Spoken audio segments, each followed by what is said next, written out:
अच्छा दूल्हा। अच्छा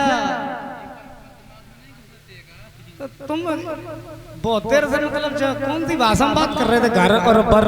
बर तो हमारे यहाँ उसको भी कहते हैं, बरी नहीं होती, पीपरा बरी। बता कोई अच्छा सा लड़का। अच्छा लड़का दूल्हा। हाँ अच्छा दुल्हन के लिए दूल्हा। हाँ तो लड़का कितने साल का होना चाहिए? लड़का लगभग रुक्मणी की उम्र 20 साल है तो 20 साल का हो जाए, कोई दिक्कत नहीं। 21 का हो जाए।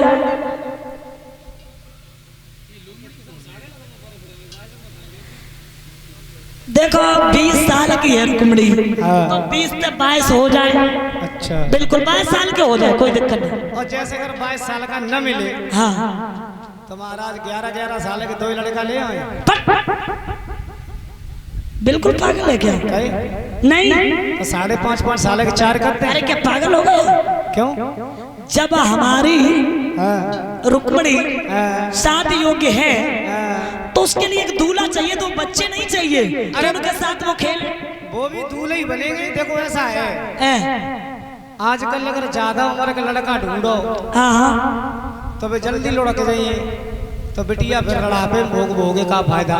अबे 4 यहीं पे सेवा संकला बढ़िया करे, एक कपड़ा धोए रुक्मणी की, और एक बर्तन साफ करे, एक रोटी बनाइए, एक पैर दबाव करे संजा। हम केवल तुझसे ये पूछ रहे तेरी नजर में कोई लड़का है वो बता बस। हमारी नजर में लड़के निरे काफी है। तो बता लड़का है कौन? तुम शादी कर दोगे उसके लिए? बिल्कुल, क्यों नहीं, बता ना। मगध नरेश जरासंध। अरे पागल हो गए हो, वो भी कोई इंसान है? और क्या जानवर है? अरे नहीं, क्यों? युद्ध में आने वाला। अच्छा नहीं नहीं उससे नहीं करेंगे। तो इसे रिजेक्ट कर दो। लड़का एक और है। और बता। पांडु के पुत्र सबसे बड़े धर्मराज युधिष्ठिर कैसे रहेंगे? पागल, रुक्मणी मर जाएगी वहाँ, वे तो युद्ध करने वाले हैं। अच्छा ना ना तो फिर इसे डिलीट कर दो। हम लड़का एक और बता रहे। बताओ। कौरव सभापति दुर्योधन कैसे रहेंगे महाराज? अरे वो ही बता देते हो जो हमें पसंद नहीं है। तो इसे ब्लैक लिस्ट में डाल दो। अब लड़का हमारी नजर में कोई है नहीं, ये आपका पुत्र एक और बैठा है, इसे पूछ लो। बताओ बेटा, तुम्हारी नजर में अगर कोई लड़का हो। हे महाराज, हाँ हमारी नजर में है एक लड़का। बोलो बोलो। ये तो हंस रहा है, इसकी नजर में लड़का हो ही नहीं सकता। क्यों? इसकी नजर खराब है। हे महाराज, हाँ यदि हमारी बहन की शादी करना चाहते हो हाँ। तो एक लड़का है हमारी नजर में। कौन? द्वारिकाधीश कन्हैया के साथ में यदि शादी कर दो तो फिर कैसा रहेगा? ओहो, तुमने तो मेरे दिल को ही जीत लिया बेटा। इसे नाम दो कुछ। मंत्री जाओ लेकर के आओ, इसे नाम दो। आप इलाम में जूते लेंगे या चप्पल नई मंगवाएंगे दुकान से? करेल नजदीक है। इसने तो मेरे दिल को ही जीत लिया। इतनी अच्छी बात बताई, हो गया रिश्ता पक्का, हो गया। अच्छा सैंडल पहनोगे? पक्का नहीं हो पाया तब तक रुकम आ गया और रुकम बोला,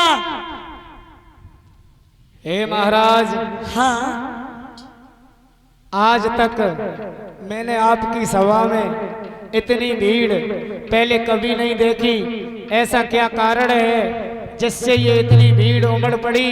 किसी को कोई कष्ट है, परेशानी है तो हमें बताओ, हमें उसका हम निवारण करेंगे। किसको? बेटा, हाँ। ना कोई कष्ट है और ना कोई परेशानी है। तुम्हारी बहन का घर और बर तलाश लिया।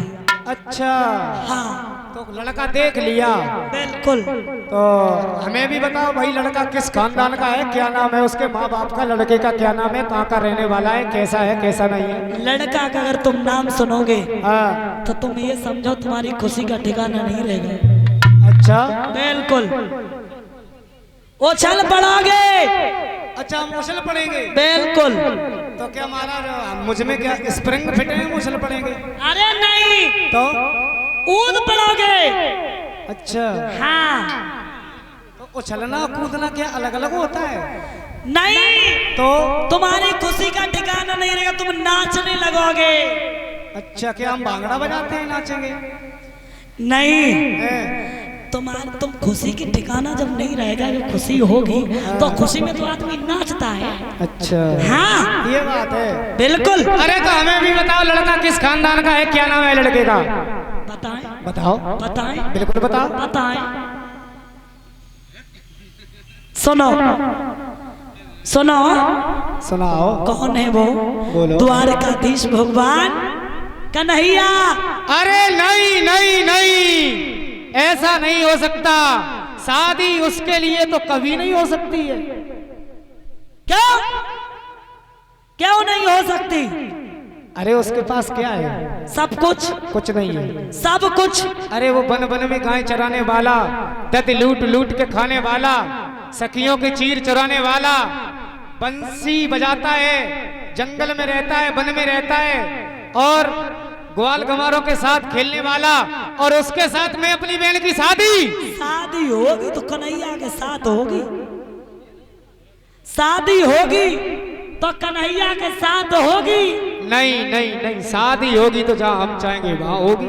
सुनो मेरे लाल। बोलो। तुम्हारी नहीं चलेगी। अरे हमारी चलेगी, हम आपके सबसे बड़े पुत्र हैं। और सुनो, जब बाप का जूता और पुत्र के पैर में आ जाए ना, फिर वो पुत्र पुत्र नहीं रहता, बराबर का हिस्सेदार हो जाता है। बेटा, द्वारकाधीश भगवान कन्हैया के साथ शादी करेंगे। अच्छाई आपकी इसी में कि जहाँ हम चाहे वहाँ आप शादी कर दो। बेटा मेरे बुढ़ापे की तरफ देखो। सुनो। हाँ। आपके बुढ़ापे के साथ साथ आपकी अकल की घोड़ी भी बूढ़ी हो चुकी है।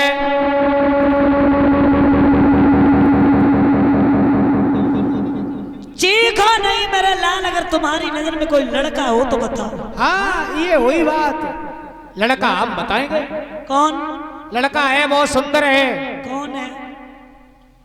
इतना सुंदर है। अरे तो सुंदरता बताओ ना, है कौन? नाम तो होगा। पैसे वाला है। कौन है? रूप वाला है, धन दौलत वाला है, चंदेली का रहने वाला है, जिसका नाम है शिषपाल। रिश्ते में हमारा साला है, साला। चुप हो जाओ, जबान काट लेंगे तुम्हारी हम। हमारी? बिल्कुल। ले पकड़ो, काटो। तुम्हारी जीभ नहीं छिली, ऐसी बात करते हुए मुंह में कीड़े नहीं पड़े। अच्छा, इतने पाप की बात कर रहे हो, जीभ नहीं कटी तुम्हारी, कीड़े नहीं पड़े। हमारे मुंह में कीड़े पड़ेंगे? बिल्कुल। अगर हमारे मुंह में कीड़े पड़ेंगे तो तुम्हारे मुंह में कुछ लेने पड़ेंगे। बदतमीज कहीं का, इतनी पाप की बात कर रहा है और ऊपर से कुछ लेने बता रहा है। मैं बदतमीज नहीं हूँ। कीड़े नहीं, सूड़े पड़ेंगे। कीड़ा क्या भनक भी नहीं सकता हमारे पास। पूछो क्यों? हमारे मुंह में कीड़े तो पड़ते अगर हम बाबा रामदेव का रोज कॉलगेट न करते। हम रोजाना कॉलगेट करते, कीड़े नहीं पड़ेंगे। कॉलगेट करो, चाहे कुछ भी करो, तो सुनो, अगर पाप की बात करोगे तो कीड़े पड़ेंगे। अरे सुनो मेरे बूढ़े बाप, बोलो। शादी होगी तो सिर्फ शिषपाल के साथ में होगी। अगर इस चौखट पर कहीं से बारात आई तो खून की नाले बह जाएंगे, लाशों के अंबार लगा दिए जाएंगे। शादी होगी तो सिर्फ शिषपाल के साथ में होगी।